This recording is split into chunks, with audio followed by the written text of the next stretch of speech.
If you've never owned an electric bike, there is a lot to know before you make that purchase. On top of the research that I know you are putting hours and hours into, there's a lot just to prepare for. It's kind of like bringing in a new baby into the family, right? You wouldn't just bring that baby in willy-nilly. You would prep it, you would get its nursery ready to go. You gotta know where you're gonna store this thing, how you're gonna transport it, how to take care of it. There is all sorts of things to know before you bring in that electric bike into the world. So today we're going to talk about what to expect when you are expecting an e-bike, but with some advice from the pros. So guys who have owned these bikes, they have been in the industry for a while, know how to store them, know what to look out for long term, know how to take care of them. Hopefully after watching this video, you will feel ready to bring that electric bike into your home and into your life. Like this video and subscribe to the FlyRide's electric bike channel so that you can stay up to date on all the e-bike news, but also get some tips and tricks along the way because you're gonna wanna know how to use that bike the best way you can and take care of it, again, like a new member of the family. So let's go talk to some of my favorite e-bike owners, the guys at FlyRides. What do you got? You're a pro, right? Yeah, I guess. Yeah, no, yeah. We're all pros here at FlyRide. What? You don't have an e-bike? What's wrong with you? I didn't know what to do with my hands. Or should I just be like, oh, hey. You want to look at FlyRides. What do you need to know about an e-bike before buying an e-bike? There's a lot of things actually that you need to know. I mean, if they're just first getting into e-bikes and they haven't ridden one yet, I'd say prepare to be addicted. First of all, you've got to figure out your price point. If you're looking for anything below 2,000, you're gonna end up with a hub motor. Basically straight up mid-drive, nothing with a hub. You know, a mid-drive motor, not the hub motor. The differences between a hub motor and a mid-drive motor is definitely something you need to understand. Hub motors are typically for those people who either on a really tight budget or have difficulties riding a bike, I would say. So that way you need a throttle in order to get yourself going and moving, and then you can pedal yourself. Hub motors, they're old technology, really hard to replace if you need, you basically need to take it to a shop that is an expert in those things. It's really hard to find parts. The other thing about hub motors is the weight. So the weight is actually in the rear wheel. Let's say you run out of battery, you're on a long tour up in the hills and you still have somewhere to go, somewhere to get home, or still have a little bit more of a climb, you're gonna have to pedal through all that rotational weight, which a mid-drive motor, the weight is not on the pedal itself, it's actually just on the frame, so you don't have to move that, you don't have to pedal through that. So it makes it a lot easier to ride a bike if or when you run out of power.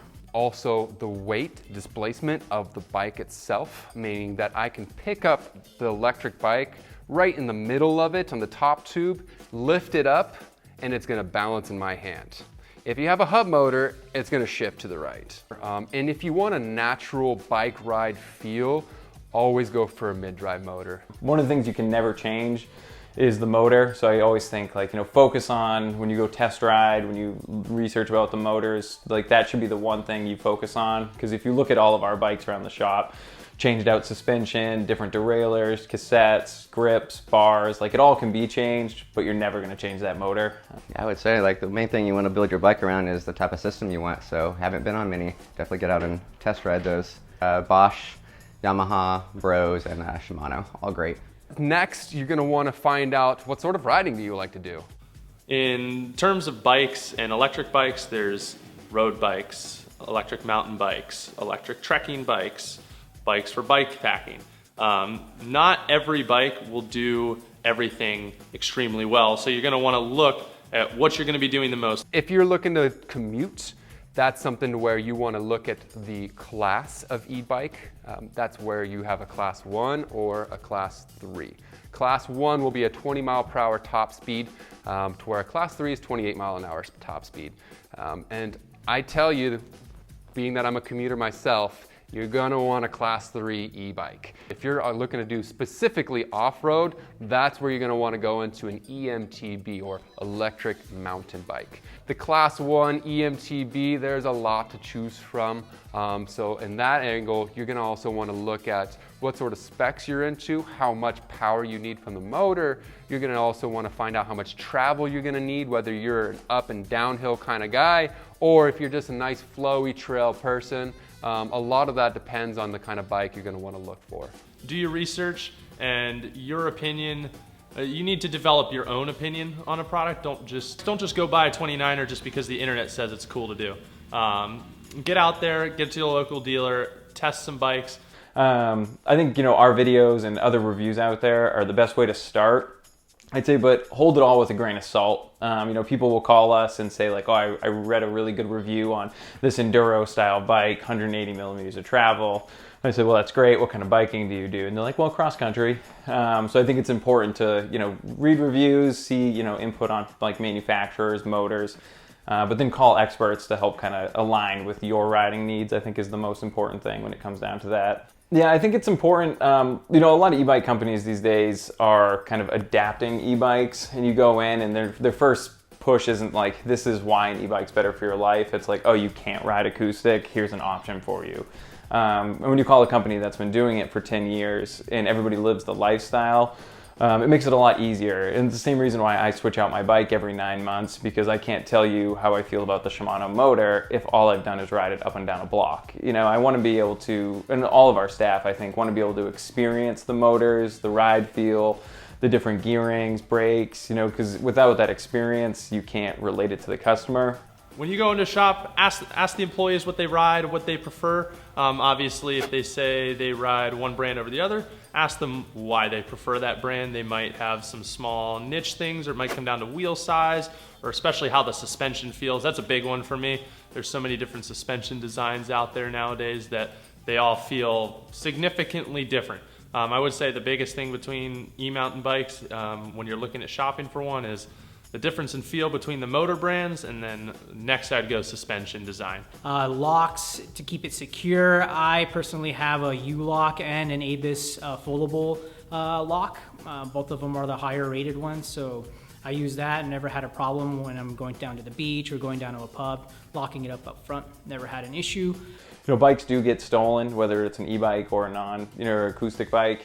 So proper locks, things like that. I always say the best lock is having your eyes on the bike. When we go out and cruise around San Diego, we choose restaurants that I can still lock my bike, but also keep an eye on. I think it's important. What do you want to be looking for in like a good warranty situation?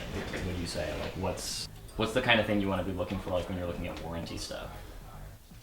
You want to look at flat rides.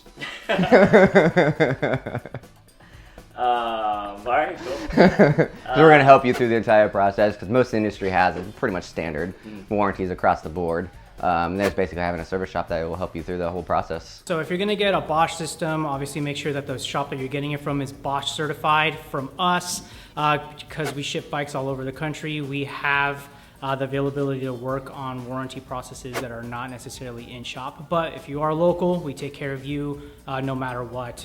So Bosch certification, someone who also has Shimano or SRAM certification, I would say make sure that the bike shop you're buying it from has also certification for those systems, because otherwise they could be Shimano certified and not even know how to work on a SRAM component, and it could set you back a couple days, maybe even weeks, if they need to get help from another shop or another location.